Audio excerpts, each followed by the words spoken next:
The recent American anti-Muslim film and the subsequent worldwide protest over it have once again driven the clash of cultures into the spotlight. Now, New Yorkers are being pushed to take sides in the conflict between Muslims and Israel. Our Anastasia Churkina is there to find out what locals think. These ads calling for the defeat of jihad are being put up in 10 subway stations in New York.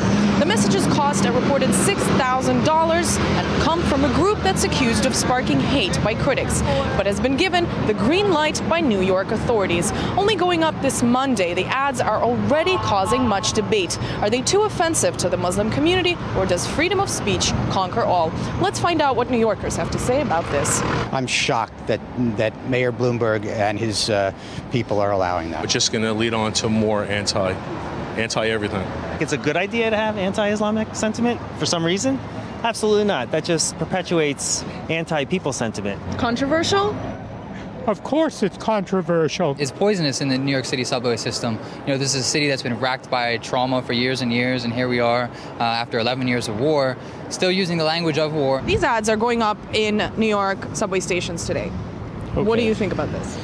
Well, I support Israel, the safety and peace and security of Israel. I'm not for hate speech, but at the same time, we have a First Amendment. Is there really a very fine line between freedom of speech and offending somebody? There's freedom of speech, but there's also freedom of religion. So you have to walk a fine line. Shouldn't be anti-Muslim, but people still should be aware of what they're doing. The anti-Muslim ads are popping up at a time when protests continue raging in the Middle East over a film depicting the Prophet Muhammad. So should New York officials have considered not just the substance, but also the timing of this campaign? There ought to be less discussion and just let the thing die out. Now's the time, because they are, they hate us over there. Whenever you start speaking against religion, especially when tensions are globally the way that they are, yeah, I think there definitely could be some consequences. Well, I could see how it could make things complicated.